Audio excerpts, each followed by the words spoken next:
Please be seated. Thank you.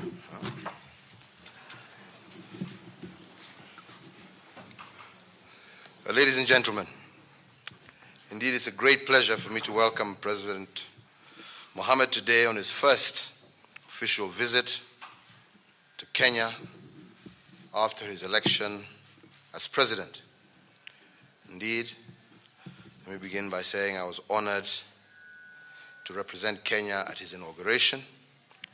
The event itself was a celebration of Somalia's democracy, which I was pleased to attend.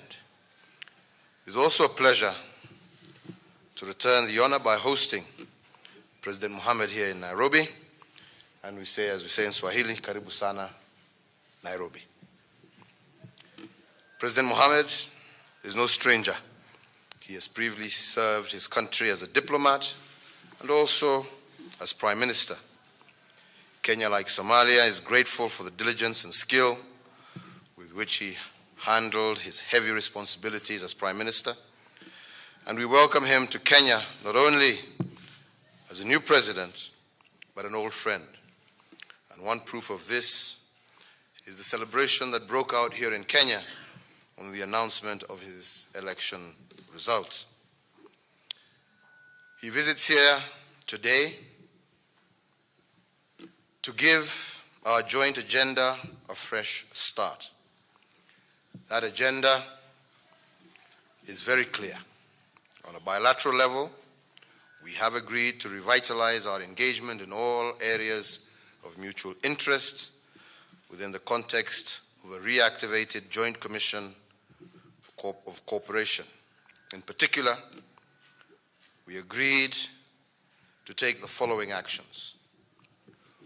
Within the shortest possible time, open 2 border posts in Doble Liboi and Mandera Bulahawa, and to facilitate the movement of people, goods, and services.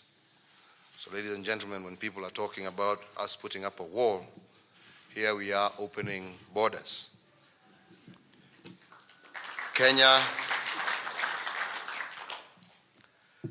committed to train within our institutions and at government cost 200 teachers, 200 nurses, and 100 Somali administrators. Indeed, to support the enhancement of technical skills necessary for rehabilitation upon return of the refugees, Kenya will establish a technical training institute for youths currently in the refugee camps, as well as the environs of Dadaab. And this, I believe, will greatly help in providing these young men and women the necessary skills that they will require to develop and grow Somalia. We've also directed the security teams from both countries to meet immediately and agree on modalities of relaunching direct flights between Nairobi and Mogadishu, and this is to happen with the first flight being within 2 weeks. We agreed also that forthwith there will be no visa requirement for diplomatic and service passport holders from both countries. We also agreed to meet regularly to monitor the progress of our bilateral relations. This region and this continent are rising together, and we are coming closer and closer to the freedom, the security, and the prosperity that our people deserve. But we will achieve that freedom, that prosperity, and that security only if we lift each other up. None of us can do it on our own.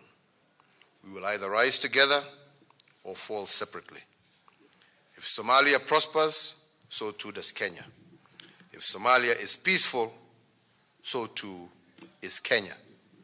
It is therefore upon us to do all we can to help each other secure these goods for our people. That, ladies and gentlemen, is how we will lift each other, and that, ladies and gentlemen, has been the focus of our talks. I don't have to tell you that a country, many of whose people have been displaced, is a country still at risk of unrest or worse. Again, we all know the strength, the enterprise, and the optimism of Somalia's people. As neighbors, ours is to stand with them and with their country. And that is why we have discussed deeply with President Mohamed, convinced that we can work together to rebuild their nation and secure our joint prosperity. We will also, tomorrow, continue with our discussions as we continue with the IGAD Special Summit on durable solutions for Somalia refugees, which indeed it is our pleasure to host.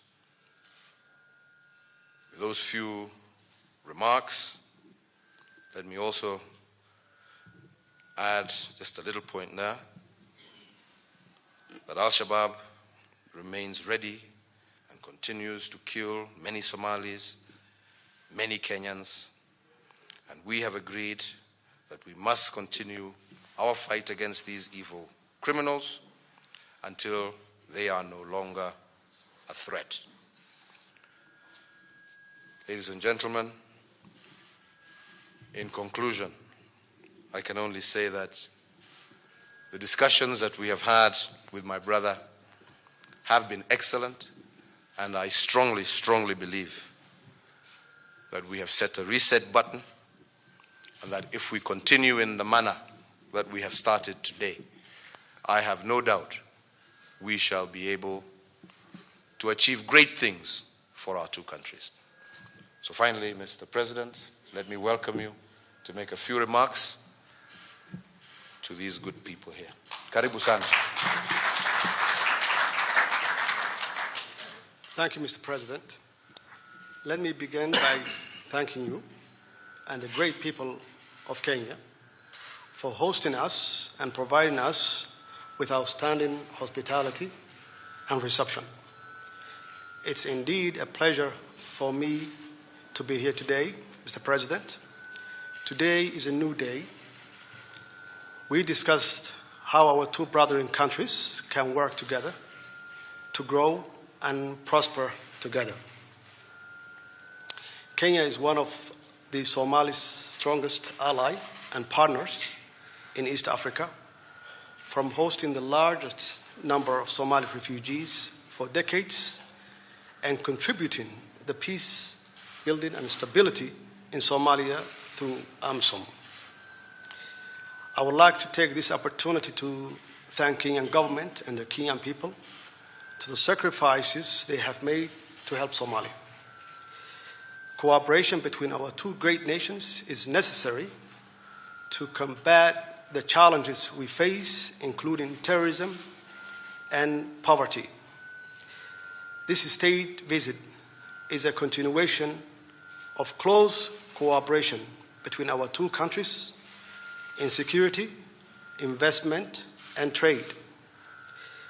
Close economic cooperation between Somalia and Kenya will not only help to improve the lives of our millions of people, but also it will also enhance the security situation in East Africa. Therefore, my government is ready to work very closely with your government in the realization of full economic cooperation between our two nations. Mr. President, when it comes to trade, I believe that the answer is not only to remove barriers to trade, but it also to do trade right, making sure that it has strong labor standards, strong environmental standards that address ways in which the rights of the ordinary people of both countries are protected. Your Excellency, our cooperation is indeed critical to our historic relationship and our continuous effort to fight against the insecurity and poverty. I wanted to thank you for making the flights from Mogadishu to Nairobi, starting in 2 weeks. We will welcome that, and we really appreciate, and that shows that we have a new beginning of both countries to enhance the development of trade and economic growth. And I thank you for your hospitality.